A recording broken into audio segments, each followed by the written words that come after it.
¿Qué tal, amigos? Nuevamente les saluda su amigo y hermano en Cristo, Antonio García Hernández, en este su canal cristiano, adventista, estudiando el Verbo. Vamos a continuar, estimados hermanos, hermanas, amigos, amigas, con el seminario profético titulado Secretos de Daniel de Jacques Dockman, Sabiduría y visiones de un príncipe judío en exilio. Y en esta hora vamos a presentarles en este audio el tema 8, titulada La Guerra del Kippur. La Guerra del Kippur. Y antes que entremos al punto central de la lección, que se encuentra en el capítulo 8, versículo 13 y 14 del libro de Daniel, quiero invitarles para que ahí donde están tengamos una palabra de oración. ¿Me acompañan? Oremos. Bendito sea nuestro Padre que estás en los cielos, te alabamos y te glorificamos, oh Padre eterno, oh Señor amoroso, que en esta hora nos bendigas con tu presencia, que tu Espíritu Santo pueda moverse libremente en esta hora y que tu palabra de Dios sea para nosotros luz, y que pueda, Señor, ayudar a la gente que pueda escucharlo en esta hora y pueda, Señor, recibir grandes bendiciones, porque sin duda tu palabra tiene poder. Perdona, oh Señor, nuestros pecados, límpianos, sánanos de todas nuestras enfermedades, líbranos de todo mal. En especial, Padre eterno, te estoy suplicando en esta hora por mis hijas y mi hijo, mis nietos y mi nieto, y por toda nuestra casa, Señor, mi esposa, mi madre, mis hermanos y hermanas, por los hermanos en la fe y por todos aquellos que en esta hora están enfermos, están sufriendo, para que puedas tú visitarles y traerles paz y esperanza. Gracias, Padre eterno, por escucharnos. Bendice este ministerio y bendice nuestro canal, Señor, para que pueda ser luz para aquellos que andan en esta hora en las tinieblas. Gracias, Padre eterno, porque en Cristo Jesús te lo suplico, te lo ruego todo. Amén, amén. Secretos de Daniel, tema 8, la guerra del Kippur. Y vamos al punto central de la lección, que se encuentra en el versículo 13 y 14 del libro del profeta Daniel. Miren lo que dice, les invito a tomar sus Biblias, Daniel 8, 13 y 14. Entonces oí a un santo que hablaba, y otro de los santos preguntó a aquel que hablaba: ¿hasta cuándo durará la visión del continuo sacrificio y la prevaricación asoladora, entregando el santuario y el ejército para ser pisoteado? Y él le dijo: hasta 2300 tardes y mañanas, luego el santuario será purificado. ¿Hasta cuándo? ¿Hasta cuándo la visión, el continuo y la transgresión desoladora estará en el santuario y el ejército pisoteado? El término prevaricación asoladora abarca tanto el sistema pagano como el sistema papal de la falsa religión en pugna con la religión de Dios. Vamos rápidamente a la introducción de este tema, como siempre considerando lo que nos ha escrito Marvin Maswell en su libro Porvenir de un mundo revelado. En Daniel 8, dice Maswell, se nos invita a estudiar otro conjunto de símbolos proféticos, y como en los casos de los capítulos 2 y 7, Dios nos proporciona la explicación correspondiente para que los podamos comprender. En efecto, la palabra entender o sus sinónimos y derivados aparecen tan frecuentemente a partir de Daniel 8 que se asemejan a un leo moi. Daniel 8, 16 y 17, Daniel 9, 23 y 25, y Daniel 10, 12 y 14 y 12, 10. Pero en Daniel, aunque se da la interpretación de los símbolos, tal como en Daniel 2 y 7, esta no se halla confinada a los límites de ese capítulo.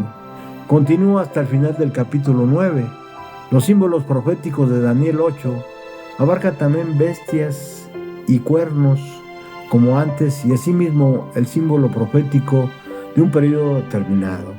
Mientras todavía está en visión, Daniel escucha una voz que dice: Gabriel, explica a la visión. E inmediatamente el ángel acudió al lado del profeta y le ayudó a entenderla. Versículos 16 y 17. Pero no hubo explicado Gabriel el significado de las bestias y los cuernos. Se dio cuenta de que tenía que suspender su conversación. El cuadro que había pintado le causó un desmayo al profeta, que para aquel entonces ya era anciano. La visión terminó y Daniel dice con pesar, casi como un chico que no puede hacer sus deberes, seguía perplejo por la visión que no podía comprender. Versículo 27. Vamos pues a entrar al tema.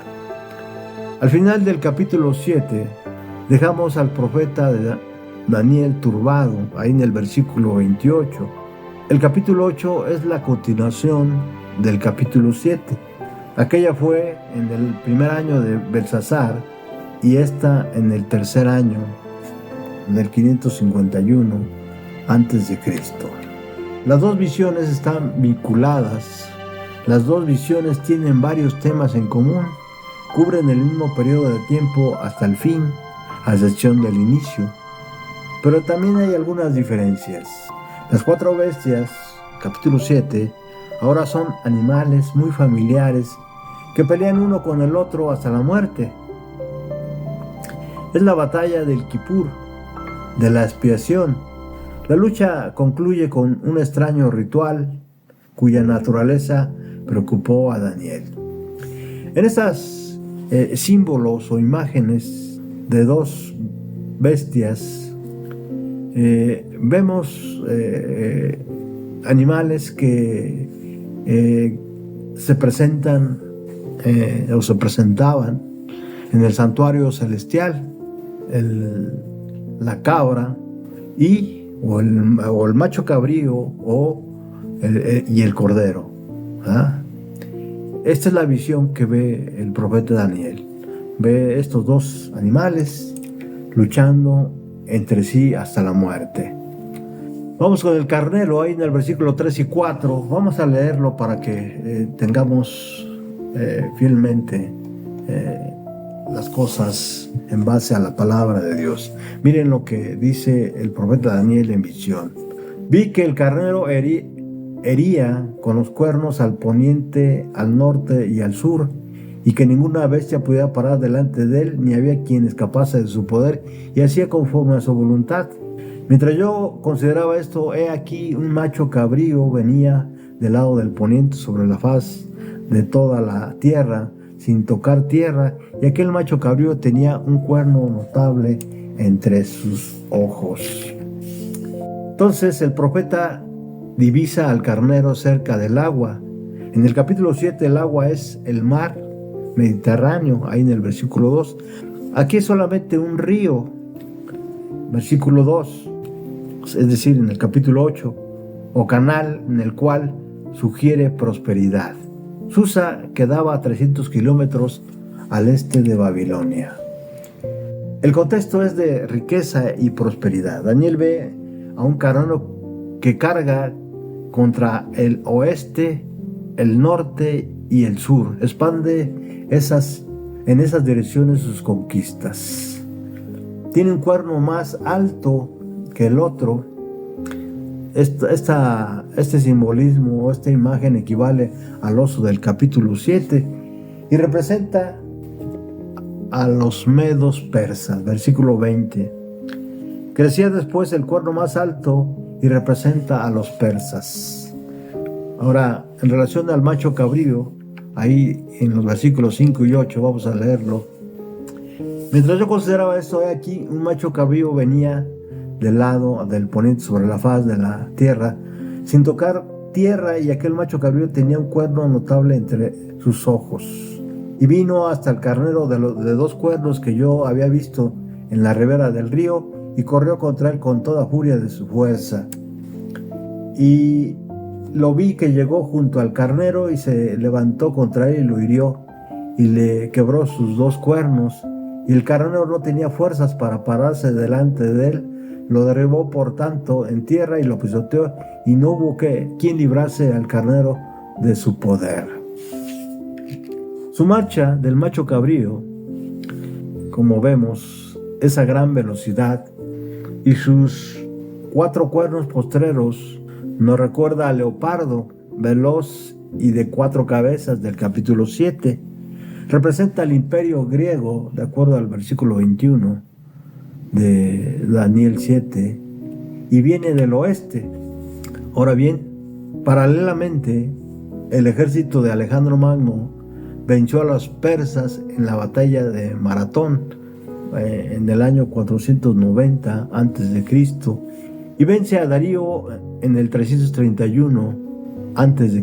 tomando a Susa y Babilonia. Alejandro asume el título de rey de Persia. Alejandro, en la cúspide de su gloria, tenía 33 años. Sucumbe a la enfermedad y muere víctima de su propia ambición. Estando en su mayor fuerza, le decía la profecía, ¿verdad? Así se cumplió. Vamos a leer el versículo 8 de Daniel 8. Y el macho cabrío que se engrandeció sobremanera, pero estando en su mayor fuerza, aquel gran cuerno fue quebrantado, y en su lugar salieron otros 4 cuernos notables hacia los 4 vientos del cielo. Entonces vemos que este macho cabrío representa a Alejandro Magno cuando estaba en la cúspide de su gloria. 4 funcionarios que representan esos 4 cuernos del macho cabrío. Esos 4 funcionarios de Alejandro se dividieron el reino entre ellos.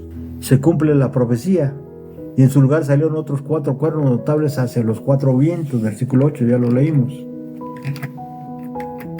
Ahora, de ahí cambia un poquito la visión de Daniel y nos enfoca en el cuerno pequeño a partir del versículo 12, 9 al 12. Vamos a leerlo. Y uno de ellos salió un cuerno pequeño que creció mucho al sur y al oriente hacia la tierra gloriosa, y se engrandeció hasta el ejército del cielo, y parte del ejército y de las estrellas echó por tierra y las pisoteó. Esto nos recuerda al cuerno pequeño de Daniel 7. Hay muchas similitudes. ¿Cuáles son ellas? De acuerdo a Daniel 7 y 8. En el capítulo 7 vemos que también ahí en el versículo 8 Daniel lo nombra como cuerno pequeño, y en el capítulo 8 versículo 9 el nombre también es el cuerno pequeño. En el capítulo 7 versículo 25 este cuerno pequeño demuestra gran arrogancia. En el capítulo 8 versículo 23 y 25 igualmente es arrogante. En el capítulo 7 versículo 25 este poder quiere usurpar a Dios, quiere estar en lugar de Dios. Y en el capítulo 8, versículos 10, 11 y 12, quiere usurpar a Dios y se engrandece y quita el continuo. En el capítulo 7, versículo 25, y desprecia la ley. En el capítulo 8, versículo 13 en adelante, desprecia la ley, echa por tierra, la pisotea la verdad. En hebreo la verdad es la acción de obedecer la ley. Número 5, capítulo 7, versículo 21, persigue a los santos. En el capítulo 8, versículo 24, persigue a los santos. Capítulo 7, versículo, continúa el versículo 21, sucede al reino de las bestias y permanece hasta el final. En el capítulo 8 sucede el reino de los dos animales mencionados. Vamos a ver la diferencia entre estos dos capítulos y las visiones que Daniel tiene ahí en estos dos capítulos. En cuanto al origen, la del capítulo 7 surge de la cuarta bestia, que es Roma imperial. El cuerno pequeño del capítulo 8 se levanta de uno de los cuatro vientos del cielo. Esto lo sabemos por el género. Recordemos los cuatro vientos de Daniel 7:2. Por medio del uso de los cuatro vientos, Daniel hace alusión a las cuatro bestias. Insinúa entonces que se origina en una de las cuatro bestias. El profeta no hace alusión a las cuatro bestias para mantener la atención de los lectores en el carnero y el macho cabrío. Ahora, ¿qué relación hay entre el carnero y el macho cabrío? ¿Por qué la visión del capítulo 8 reemplaza el ciclo de cuatro animales con solo dos animales? En el capítulo 7 vemos el león, el oso, el leopardo, cabrío y una bestia espantosa. Y en el capítulo 8 vemos solamente al carnero y al macho. ¿Por qué está retirada de lo fantástico a lo familiar? De las bestias extrañas e híbridas que representan reinos paganos. Ya habíamos dicho esto. A dos animales comunes que las leyes levíticas clasificaban como limpias. ¿Por qué? Evidentemente su atención principal en realidad no está en los reinos, sino en los dos animales, el carnero y el macho cabrío. Su relación se vuelve significativa en el contexto de la fiesta judía anual más grande, el Yom Kippur o Día de la Expiación. Según Levítico 16:5, vamos a leerlo. Levítico 16:5, tomen sus Biblias. Levítico 16:5. ¿Qué dice la palabra de Dios? De la congregación de los hijos de Israel, Aarón tomará dos machos cabríos para la ofrenda de expiación y un carnero para el holocausto. Según la ley, de acuerdo a Levítico 16:5, el día de la expiación tenía como sacrificio tradicional la doble ofrenda de un carnero y un macho cabrío. Más allá de sus representaciones de los reinos persa y griego, los dos animales recuerdan el día de la expiación. ¿Qué términos apuntan al día de la expiación? Versículo 11 y 12. Vamos a leerlo rápidamente.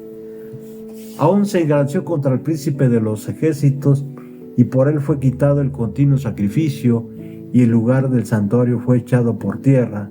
A causa de la prevaricación le fue entregado el ejército junto con el continuo sacrificio y echó por tierra la verdad e hizo cuanto quiso y prosperó. Las acciones del cuerno pequeño van en contra del príncipe. El sacrificio diario, el continuo y el santuario. El príncipe de los príncipes. La palabra hebrea traducida como príncipe es zar, versículos 11 y 25. Es un término técnico para designar al sumo sacerdote, según Esdras 8:24. En el libro de Daniel se refiere a Miguel, Daniel 10:5, versículo 13 y 21 y 12, versículo 1, que está vestido de lino como sumo sacerdote en el día de la expiación, Levítico 16:4. El día de la expiación. La próxima escena es más explícita para referir al día de la expiación. Miren lo que oye Daniel ahí en el versículo 13 y 14. Entonces oí a un santo que hablaba y otro de los santos preguntó a aquel que hablaba: ¿hasta cuándo durará la visión del continuo sacrificio y la prevaricación asoladora entregando el santuario y el ejército para ser pisoteados? Y él le dijo: hasta 2300 tardes y mañanas, luego el santuario será purificado. Este es el punto central de la lección. En esos momentos trágicos de la victoria del cuerno pequeño, la visión pasa de vistas a sonidos, Daniel oye la conversación entre dos seres divinos. Literalmente, la pregunta dice: ¿hasta cuándo esta visión del perpetuo, el pecado devastador entregado y el santuario y el ejército pisoteados? Las palabras citadas en esta pregunta aluden a las acciones anteriores del cuerno pequeño. El pasaje habla en contra de su comportamiento. La declaración va en contra del comportamiento del cuerno pequeño por querer reemplazar a Dios, envolviéndose en el manto de la religión. Esta haciendo alusión a la persecución de los santos. La pregunta lo que dice es: ¿hasta cuándo todo esto? Es una expresión usada en la Biblia para expresar el clamor de los oprimidos. Salmo 6, versículos 3 y 4, capítulo 13, versículo 2, capítulo 62, versículo 3, etc. La respuesta del versículo 14: hasta 2300 tardes y mañanas, luego el santuario será purificado. Solo después de 2300 tardes y mañanas detendrá el asolamiento destructor del cuerno pequeño. Es decir, al cuerno pequeño, que está representado por la falsa religión, por el sistema papal, le es permitido por 2300 años cambiar los tiempos y la ley de Dios. Esta interpretación posteriormente ofrecida por el ángel Gabriel, ¿verdad? Pero será quebrantado, aunque no por mano humana. Versículo 25. ¿Ah? Eso nos da la idea que hay un tiempo que Dios establece para que este cuerno pequeño se manifieste su carácter, manifieste su falsa doctrina, manifieste que está en contra del Dios Todopoderoso. Por eso el versículo 25 dice: con su sagacidad hará prosperar el engaño en su mano, y en su corazón se engrandecerá, y sin aviso destruirá a muchos, y se levantará contra el príncipe de los príncipes, pero será quebrantado, aunque no por mano humana. Es evidente que en el mismo personaje que se designa como príncipe de los ejércitos en Daniel 8:11, y no es otro sino Cristo, fue un gobernador romano quien sentenció a Cristo a muerte. Fueron manos romanas las que clavaron la cruz y una lanza la que atravesó su costado. Ahora, este será quebrantado, este cuerno pequeño, no por mano humana. Eso implica que el Señor mismo finalmente destruirá este poder. Daniel 2:34. El sistema eclesiástico representado por este poder ha de continuar hasta que sea destruido sin manos humanas en ocasión de la segunda venida de Cristo. Segunda de Timoteo, capítulo 2, versículo 8. Algunos comentadores han declarado que el poder del cuerno pequeño simboliza a Antíoco Epifanes. Bueno, hasta ahí voy a dejar para no meterme más en esto, ¿verdad? El fin del cuerno pequeño no será el resultado de causas naturales, sino de un extraordinario acto de juicio por parte de Dios que cierra el círculo de la historia. Daniel 8:45. Vamos rápidamente. Daniel 11:45. Daniel 11:45. Y plantará las tiendas de su palacio entre los mares y montes y el glorioso santo, mas llegará a su fin y no tendrá quien le ayude. Ahora vamos a ver que tanto en el capítulo 7 como en el capítulo 8 se utiliza la misma estructura. Bestias, reinos, tanto en ambos capítulos. Cuerno pequeño. En el capítulo 7 es el juicio, y en el capítulo 8 se presenta como la purificación del santuario. En realidad es el mismo acontecimiento, lo que el capítulo 7 llama día del juicio, en el capítulo 8 lo llama día de la expiación.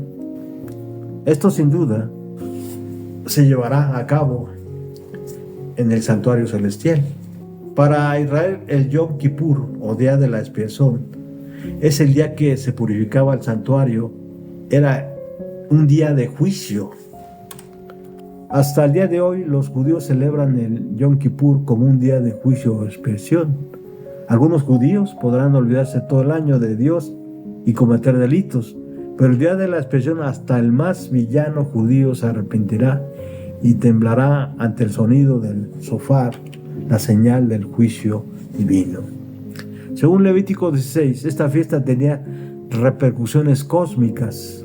El día de la expiación es el momento cuando todos los pecados de todo Israel reciben expiación o perdón. El perdón estaba asegurado durante todo el año por medio del sacrificio perpetuo, pero el día de la expiación necesitaba el respaldo de otros sacrificios. La expiación por el pecado ya no era más un asunto individual. El día de la expiación era el único momento cuando la totalidad del pueblo de Israel y todo el espacio del santuario eran totalmente purificados, de acuerdo a Levítico 16, versículos 17, 33 y 34.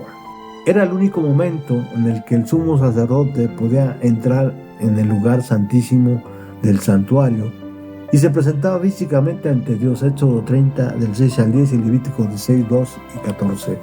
Y era la única vez cuando el gran perdón de Dios se extendía más allá del perdón simple e individual. El pecado no solo era perdonado, sino desterrado del campamento de acuerdo a los ritos que llevaban a cabo.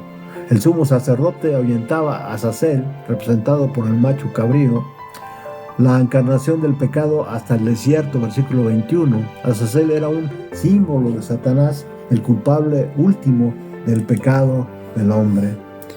El día de la expiación que celebraban los israelitas en el desierto no es más que una tosca versión del Yom Kippur celestial. Para comprender el Kippur divino, debemos comprender primero el Kippur terrenal.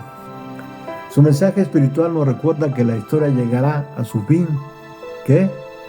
Su mensaje espiritual nos recuerda que la historia llegará a su fin. El Dios juez se levantará para sellar el destino de la raza humana y le prepara un nuevo reino. El capítulo 7 ubica el juicio después de los 1260 días, es decir, después de 1798. Recordemos que los 1260 días proféticos representan 1260 años literales después. El capítulo 8 es más explícito. Es después de 2300 tardes y mañanas, según Daniel 8:14. Pero esta información no nos sirve de mucho si no tenemos una fecha de inicio.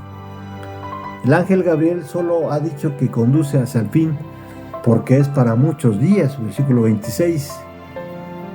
Daniel queda espantada a causa de la visión, ahí en el versículo 27. Dejamos el capítulo 8 con una nota de frustración. Necesitamos más información para entender la visión. El capítulo 9 se encargará de dar la respuesta.